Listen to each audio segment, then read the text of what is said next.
Actually, I'm looking forward to working with you. I was under the impression that you were sent to spy on me. The episode starts with a young girl running through the woods. She's in a nightgown. It's very dramatic. It's nighttime. She ends up getting caught up in a wind tunnel full of leaves, aliens, and a shadowy figure emerges from the woods, followed by a bright light, and then boom, bitch is dead. She's got these little marks on her back, and the local police are like, it's happening again. Then we're at the FBI headquarters. Our first glimpse of baby Scully. Oh my god, she's so cute. She's in a suit that's like 8 times too big for her. Her hair is so pretty. Oh, baby Scully. She's walking through the halls with sort of a little smirk. She's clearly comfortable being there. She's like on her shit, walking up into this office ready to get her new assignment. She's sitting in this office with these 3 men who are clearly FBI higher ups. That cigarette smoking man is in the background puffing away, and basically they want to know what Scully knows about Fox Mulder. Naturally, Scully knows all about him. He's a great profiler. He's so good that he had the nickname Spooky Mulder. I had a nickname at the academy. Spooky Mulder. Honestly, listening to Scully talk about Mulder before she even knows him, I don't think I ever really appreciated what that would sound like. Like, Scully knows about Mulder. His reputation precedes him. It's just a wild thought that she's like heard stories about this man who will one day be her life partner. That man is gonna impregnate you not once, but twice. Think about that. Then they start talking about the X-Files. They ask Scully if she's familiar with them. They want her to debunk his work, be with him, and report back about the validity of what he's doing with his time. And then she goes down to the basement, knocks on the door, and we've got our very iconic Nobody down here but the FBI's most unwanted. Mulder's there, and he's in his glasses. Part of me almost forgot about how attractive David Duchovny is in the early seasons of the X-Files, especially in those glasses. Man, this show is a bisexual nightmare. He's so pretty, she's so pretty.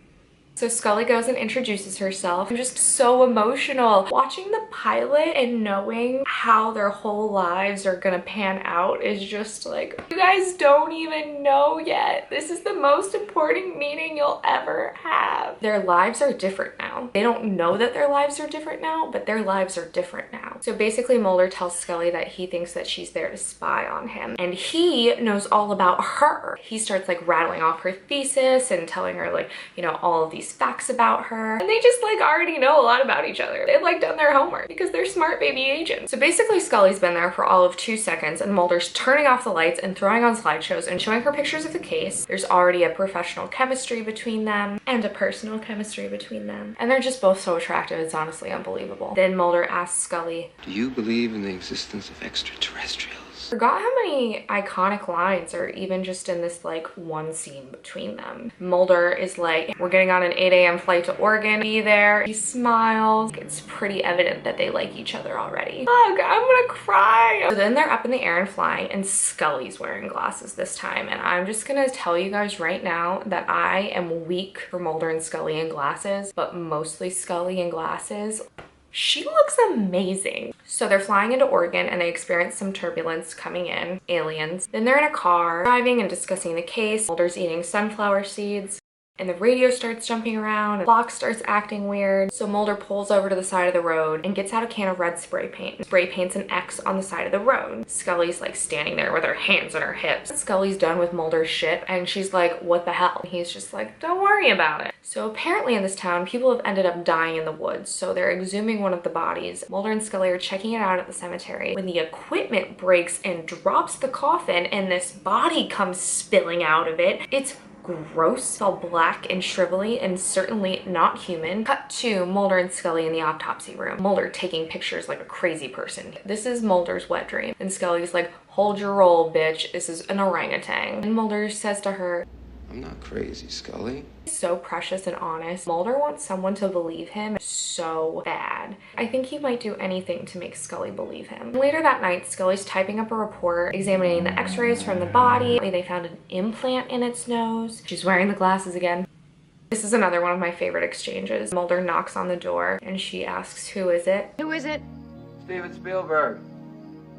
That little smile ruined my life. She answers the door and Mulder's like about to go running and they just look like teenagers. Like he looks like the boy next door who's like coming over after school to ask her on a date. It's just too much. Then they go and they talk to the therapist who's also treating Billy Miles and Peggy Odell. And when they go inside, Billy Miles is in a waking coma and Peggy Odell is like confined to a wheelchair. Then out of nowhere, Peggy Odell flips a fucking shit and like seizing, flailing her. She ends up on the ground and Mulder sees the little marks on her back, the same ones as the girl who died at the beginning of the episode. And Scully just loses it. She storms out of there. She's like, how did you know that that girl was gonna have marks on her back? And like, feisty Scully is not taking any of his shit. She wants the answers now. I'm here for it because she's like yay tiny. And Mulder's basically like, bitch, you wouldn't even believe me if I told you, because he thinks that the kids are abducted and Scully's just like really not buying it. So they decide to go into the forest that night and investigate. Scully looks literally 12 years old and Mulder's got a compass that's not working. They find some weird soil. Then they get kicked out by these people who are like, you're trespassing, it's private property. Then they get in the car. There's a really bright light. They've lost time and Mulder freaks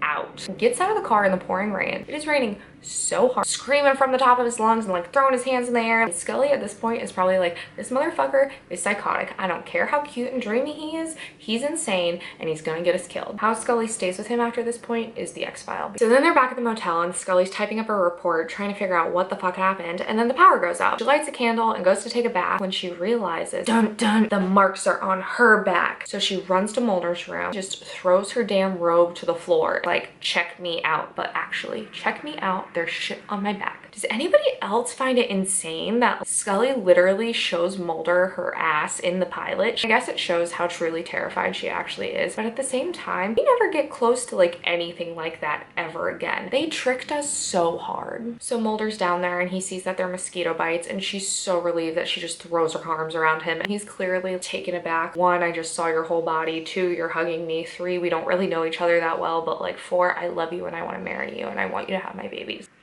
Which is literally actually what happens, because after that, Mulder totally tells her everything about his sister. Scully's curled up on the bed, like he's down on the ground telling her like all of his deepest, darkest shit about how his sister was abducted when he was 12. Now he's discovered the X-Files and just like on his like personal mission. And he basically tells her that the government is covering up the existence of aliens and care about anything else in the whole world except for figuring this shit out. And she tells him that he needs to trust her for this to work between them. Just like a very honest moment. She's curled up on his bed. Can we wrap our minds around how crazy that is? Then they get a call. Peggy Odell is dead. And then they find out that alien corpse has been stolen. Then they find out that their motel is caught on fire, so all of the x-rays and pictures are gone. And outside of their burning motel, Teresa Nemmons approaches them and she's like, bitches, you gotta help me. They go to this diner and literally they look like 3 kids at a diner after school. They're children. Teresa Nemmons, she keeps waking up in the middle of the woods. She's got the marks on her back. Mulder and Scully are like, bitch, you're not gonna die. We're gonna figure it out. So then her dad shows up along with Billy Miles' dad. Like, y'all need to get out of here. We're going home. This isn't happening. And Mulder and Scully are like, those motherfuckers fucking know something. Oh, we gotta go to the cemetery and figure out like what's going on with these other bodies. So they go to the cemetery and all of the other people who have died have been like dug up and removed. Mulder suddenly comes to the realization that Billy Miles must be the murderer. Honestly, this scene is so cute and I kind of can't watch it without thinking of the bloopers. It's just as canon to me as everything else. Into the woods tonight. Go again. And Teresa Nemmons and the poor. Okay. Calm down for a second. Just calm down. And the force. It summoned Teresa Nemmons into the woods tonight. Yes! But it was Billy Miles who took her there, summoned by some alien impulse. That's it.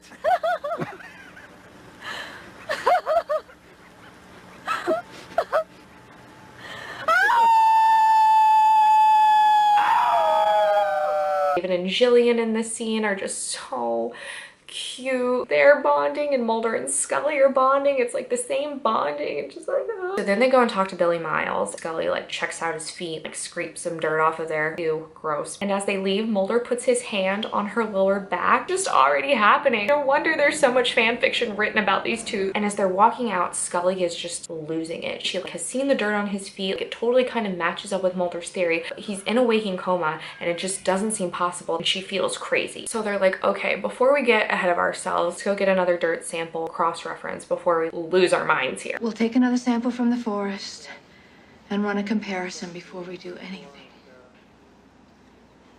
They literally look like they're about to fuck. Is it Mulder or Scully or David and Gillian? Both. The answer is both. It's just the reality that we live in. They show up to the forest and they hear screaming. They end up running to see what's happening. Billy Miles with Teresa and wind tunnel again and the light. And I don't really get this part because there's the bright light. It's like Billy comes out of a trance and Teresa's out of her trance and spots on his back are gone. Did the aliens just not come because there were lots of people there? Side note, it should be fairly obvious at this point that I don't know everything about the X-Files, so I'm really not quite sure how the whole Billy lifting her up, aliens but no aliens, but now his back is clear, and like I don't really know how that works. If you know, let me know. Mulder and Scully see this whole thing go down, like run back to each other, and she's like touching his chest.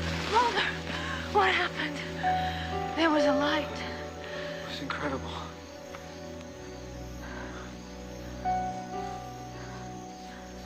They're probably gonna have sex right here. Billy Miles is being interviewed under hypnosis through this implant. Aliens were pretty much like controlling him to do all those things. There's an iconic Mulder and Scully look.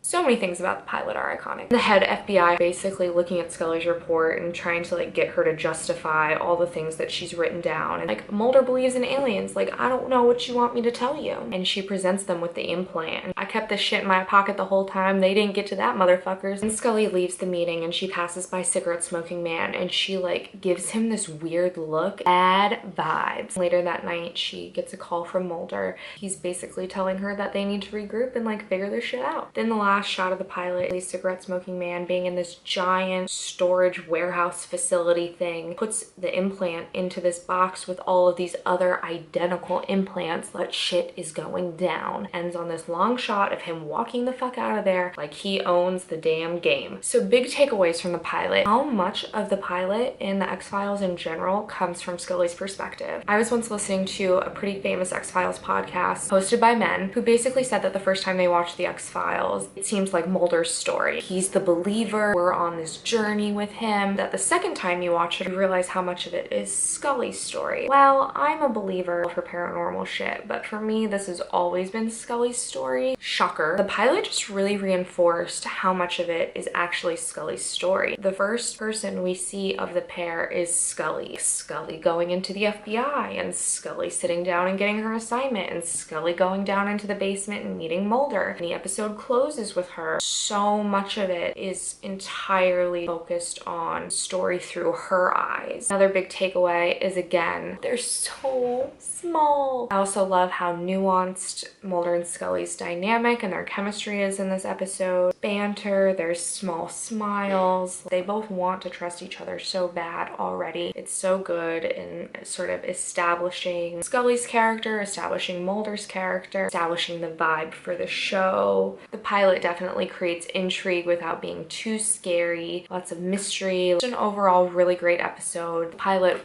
always holds up for me. It's always a good episode to go back to for when the show seems to have gotten bigger and away from itself, to just sort of like reel back into what makes the show so good. So it's always really nice to go back and watch it. Also, so many of you were interested in the X-Files art I mentioned in the last vlog. Here's another one of my favorites. Mulder's like, aliens? She's like, no, which is actually the whole pilot. Links below. Thanks for watching. Go check out the season 11 reviews or subscribe. So glad to be back doing this with you guys, and I will see you for the next one.